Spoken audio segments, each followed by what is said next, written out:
Olá, pessoal. Então, nesse momento da minha história sobre About Me, eu vou falar para vocês um pouco de como foi a minha caminhada até descobrir de verdade que eu só poderia ser curado pela fé. Até descobrir de verdade que a única forma que eu iria conseguir me livrar dos vícios, das drogas e deixar de ser quem eu era naquele momento, seria através de Deus. Mas até isso acontecer, também tem uma história que eu vou falar para vocês. Depois que eu saí da casa de saúde Natal, a minha situação, infelizmente, não melhorou. Eu passei um período usando algumas medicações, como diazepam, e outros. Só que eu ainda vivi uma fase ainda muito rebelde. E não aceitava muito o meu problema. Era uma fase muito confusa, porque eu sabia que eu tinha um problema, eu sabia que eu precisava de ajuda, mas foi um momento que era como se eu não quisesse. Como se alguma coisa tivesse me puxando para outro caminho, sabe?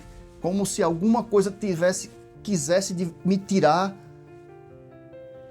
da direção que eu queria ir.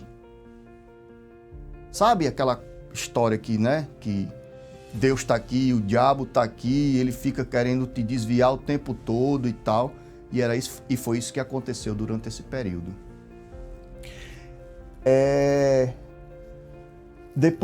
Eu lembro muito bem que isso aconteceu durante a Copa do Mundo. E eu não lembro se foi a Copa do Mundo de 2002 ou foi Olimpíadas em 2002. Eu não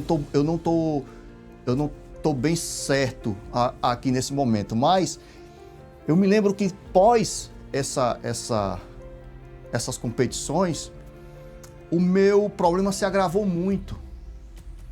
E eu me tornei uma pessoa muito agressiva, assim, com quem estava do meu lado. E às vezes eu tinha picos de eu estava bem e estava mal, sabe? Mas foi uma fase que eu perdi totalmente a credibilidade, assim, das pessoas, e que as pessoas já me olhavam como um cara doente, como um cara problemático, ou somente quem não me conhecia como um drogado de merda, sabe? Então as pessoas me viam assim. Só que minha mãe não. E minha mãe não descansou. Minha mãe não descansou enquanto ela não conseguiu fazer com que eu entendesse que a cura naquele momento, que a única cura naquele momento seria através de um milagre, seria através de Deus. E foi aí que minha mãe, que até então era temente a Deus, era católica, mas não tinha todo esse apego a Deus, não era uma pessoa que pode se dizer religiosa. Mas como toda mãe que quer, eu acho, na cabeça dela, eu preciso salvar meu filho e a única forma vai ser através de um milagre, vai ser através de Deus, porque até ali a maioria das pessoas me viam como causa perdida. Talvez até eu mesmo não acreditasse que eu pudesse mudar e que eu poderia ser uma pessoa diferente do que eu era. Eu acho que a única pessoa que acreditou nisso de verdade foi minha mãe. Minha mãe, minha avó Zenaide. Eu acho que essa era a parte mais linda de mim. Era ela. E foi durante esse período pós-Copa do Mundo, ou Olimpíada, eu não tô bem certo disso, que minha vida declinou. Mais uma vez eu tentei me aproximar da mulher que estava grávida do meu filho, da mãe do meu filho, mas eu não conseguia gostar dela, eu não conseguia gostar de ninguém. Era muito difícil, porque a droga, para o viciado, ela sempre vai estar em primeiro lugar. Então, até ele conseguir entender que existe vida fora daquilo ali, é um trabalho de muita insistência. E se você não tem alguém do seu lado que te ame de verdade, você não vai conseguir sair. E eu falo isso porque eu sei que muitas mães passaram por esse problema, ou vivem esse problema, e não conseguem lutar contra isso. E muitas também já desistiram. E eu vou falar uma coisa para vocês de coração. Nunca desistam do filho de vocês. Entregue a vida de vocês a Deus. Entregue a vida dos seus filhos a Deus. Insista, persista, lute, batalhe, dê o sangue. Você vai conseguir. Eu tenho certeza que você vai conseguir tirar seu filho dessa situação. Eu realmente... Teve um momento que eu pensei em desistir. Minha mãe virou para mim um dia e falou: meu filho, isso era mais ou menos o mês entre agosto e setembro daquele ano. E ela falou assim: meu filho, eu consegui uma vaga para você em uma fazenda. Eu me lembro que naquela época eu gostava muito de fazenda, eu era muito do mar, eu gostava de surfar, mas eu gostava muito de fazenda, de natureza, de coisas assim. E ela dizia: meu filho, lá é muito legal. Lá tem bichos para você cuidar, lá tem plantas para você cuidar, lá tem muita coisa legal para você fazer, é ao ar livre, lá é aberto. Talvez você consiga ficar lá um tempo e consiga se curar desse problema e tal. Aí no primeiro momento eu falei para minha mãe assim: beleza, mãe, eu vou, pode organizar tudo que eu vou. Minha mãe, coitada, saiu para um lado, para o outro, contactando as pessoas. E um cara falou para ela assim, acho que o padre falou isso para ela, disse: ah, infelizmente, senhora, o dia da triagem, que a gente leva as pessoas daqui de Natal para esse lugar, é só daqui a um mês. E aí minha mãe falou: padre, eu acho que meu filho não tem um mês. Eu preciso levar meu filho agora. Amanhã, que seja.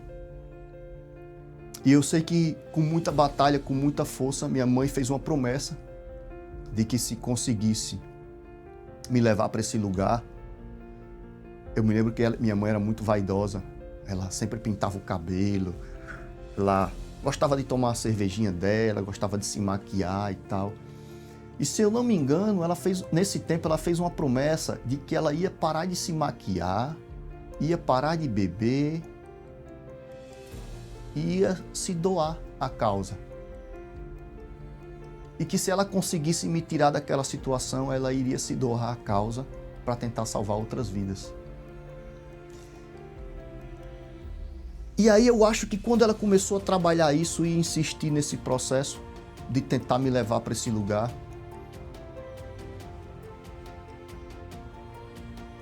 foi muito engraçado assim, porque eu tinha muitos sentimentos diferentes assim naquele tempo. Uma hora eu dizia que bora, mãe, depois eu dizia não, não vou. Depois eu dizia vamos, mãe, tô pronto. Depois teve até um dia que eu lembro que eu falei assim, eu vou embora. E eu comecei a arrumar minhas coisas. E eu vou embora.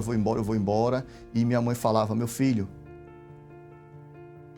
o seu filho vai nascer. Eu acho que a mãe do meu filho já deveria ter, nesse tempo, entre 6 e 7 meses, mais ou menos.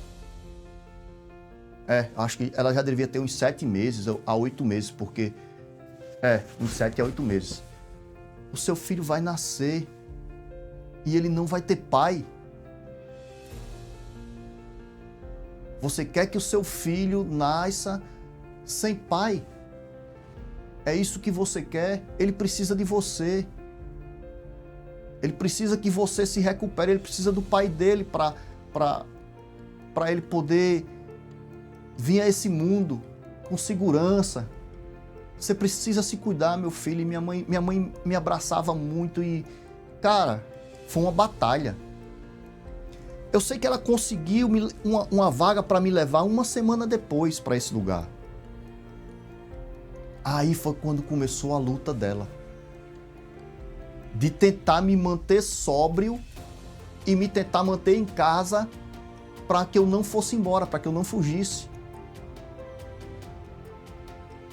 E pensa, foi uma semana que eu tenho certeza que minha mãe não dormiu. Porque ela tinha medo que eu fosse embora. Nessa última semana,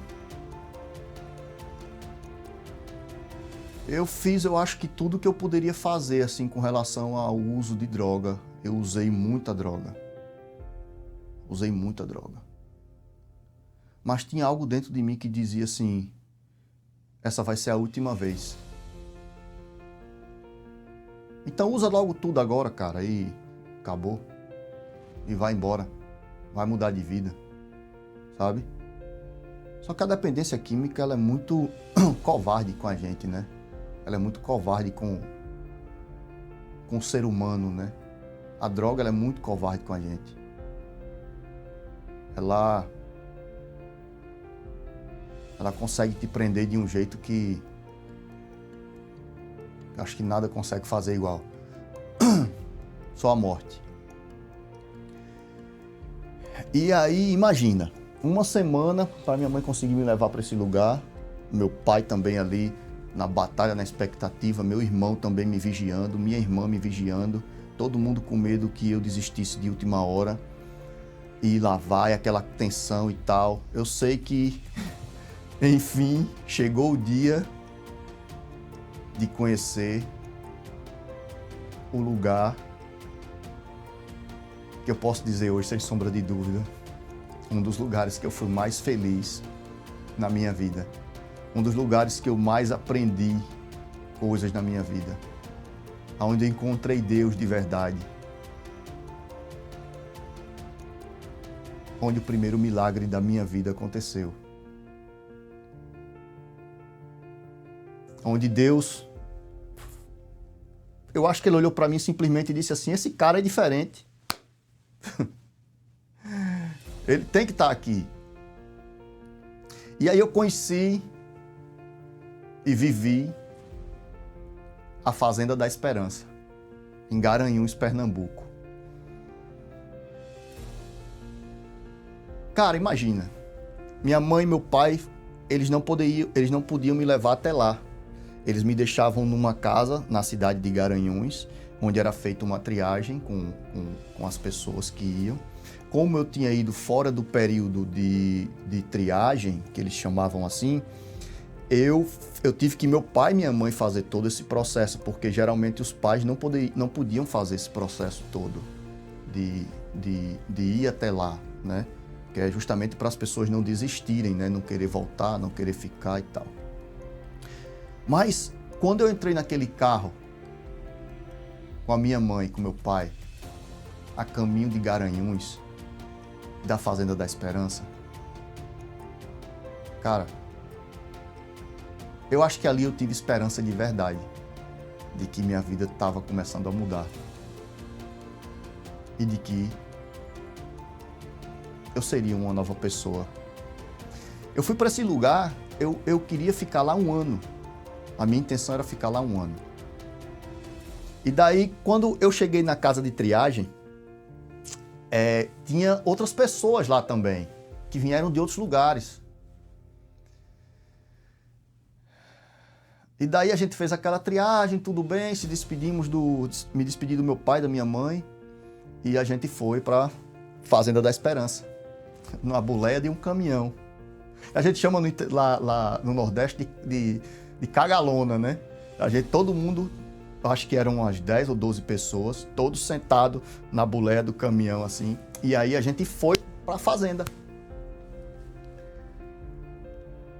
Meu Deus, quando eu cheguei naquele lugar, de primeira logo a gente teve uma recepção incrível, assim, dos internos, das pessoas que já estavam ali. E depois a gente foi distribuído, porque lá a fazenda ela tinha um prédio principal e ela tinha mais 9 casas separadas, e as casas eram sempre uma muito distante da outra, tipo, era uma casa aqui, outra casa 500 metros depois, outra casa 1 quilômetro depois. E era muito interessante esse processo que eles tinham lá, porque além deles te ocuparem com o trabalho manual, a gente trabalhava muito essa parte da espiritualidade, da fé, da comunhão, da troca, da parceria, da divisão. Eu nunca fui um cara egoísta, assim, eu sempre fui um cara também que, aonde eu chegava, vamos dizer assim, eu me disponibilizava para fazer alguma coisa, para ajudar e tal. Então, nesse primeiro momento, eu até me dei muito bem com as pessoas de lá e tudo. Tinha pessoas de todos os lugares e de vários tipos de problemas diferentes nessa fazenda. E era muito interessante o método deles lá, porque eles tinham várias casas dentro da fazenda e cada casa ela tinha uma função. Um exemplo, a minha primeira casa foi a São Benedito. Cada casa tinha o nome de um santo. Aí tinha São Bento, Santa Maria, Santa Luzia, São Benedito, Santo Antônio. Cada casa tinha uma função dentro da fazenda. Era um mecanismo que funcionava muito bem, porque todas as casas faziam a fazenda funcionar e produziam também para a gente poder se alimentar. E quando eu cheguei no primeiro dia na casa São Benedito, já estava instalado e tal, e me sentindo muito bem de verdade. Sabe o que é um milagre? O que eu acho mais incrível é que o milagre que Deus fez na minha vida, assim, são coisas pequenas, mas depois você começa a refletir, você entende melhor sobre isso. Eu via muitas pessoas que chegaram comigo com problemas de abstinência da droga. Muitos deles vomitavam, ficavam trêmulos, precisavam às vezes ser medicados. Cara, eu não passei por nada disso. Eu não senti abstinência das drogas. Eu não senti nada.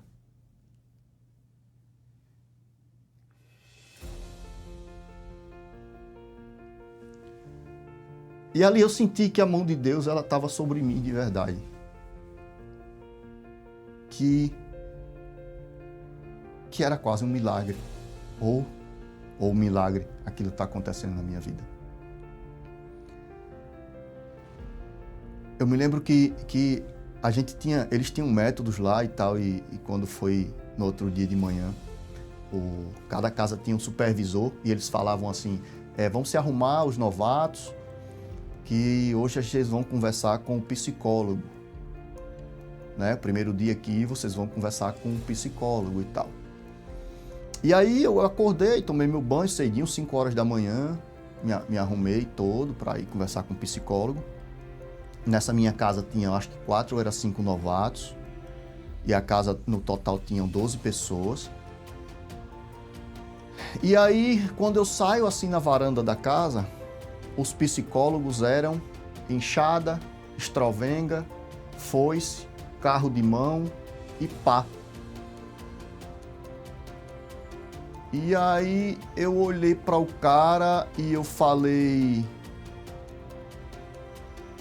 a gente vai para o psicólogo, quem é que vai levar a gente? Como é? Ele falou assim, pode escolher aí seu psicólogo. E de frente tinha uma montanha, porque lá tem muita serra, com muitas árvores e muitas plantas e toco grosso, tronco de árvore e tal. Aí ele falou, vocês 4 aqui vão ficar a semana toda nesse terreno aí e vão limpar toda essa área aqui para a gente poder fazer um plantio de feijão. Aí eu olhei assim para ele e digo, sério? Ele falou, sério?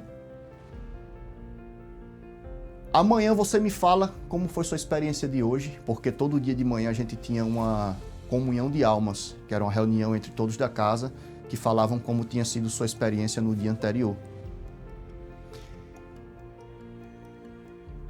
E você vai ver, assim como eu vi, que nesse processo você vai se conectar com o André de verdade. Você vai aprender a dar valor ao cuscuzinho com carne assada que sua mãezinha fazia em casa, a macarronadazinha bolonhesa que sua mãe, com essas palavras, fazia em casa, o danoninho que você tomava no seu café da manhã. Aqui você vai aprender a dar valor às coisas que você não deu quando estava lá fora. Vai! E depois você me conta a sua experiência. Cara, eu peguei uma estrovenga, eu nunca tinha usado aquilo na minha vida.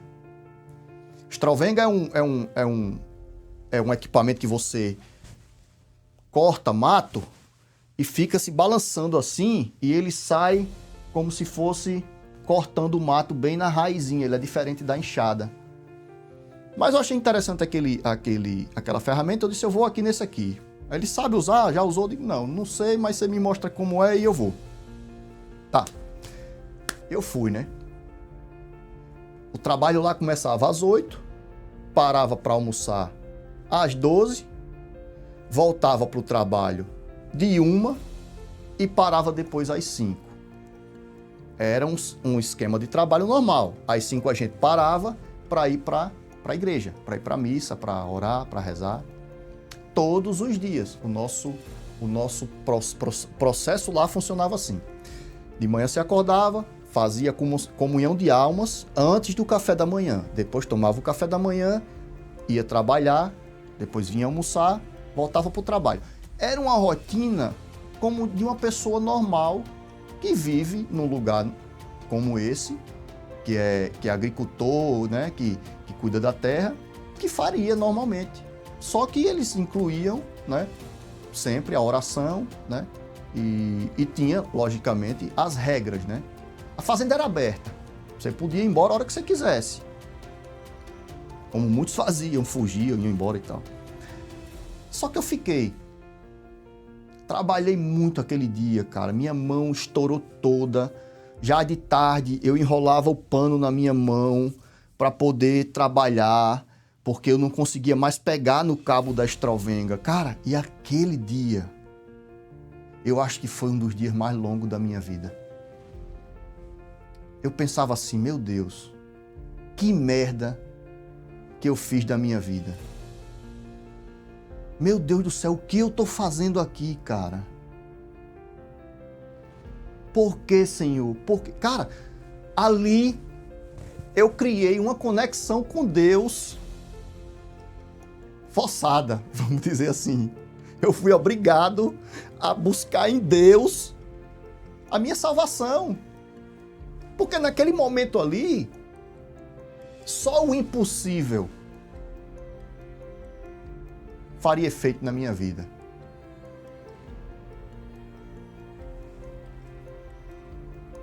E Deus entrou em mim, sabe? Deus entrou em André. E eu passei aquela semana trabalhando ali, não reclamava. Eu comia cuscuz seco, porque não tinha manteiguinha, ovinho, carninha, não tinha nada, era cuscuz seco. O almoço era arroz, feijão, muito farto, porque tinha bastante legumes, a fazenda produzia muito legumes. Era arroz, feijão, tinha um legumezinho, mas a proteína era escassa, então a proteína geralmente era soja ou mortadela, né, que a gente chamava de disco voador. E todas essas refeições que eu fazia, cada vez que eu parava para comer essas comidas, extremamente ricas, e eu amo de verdade.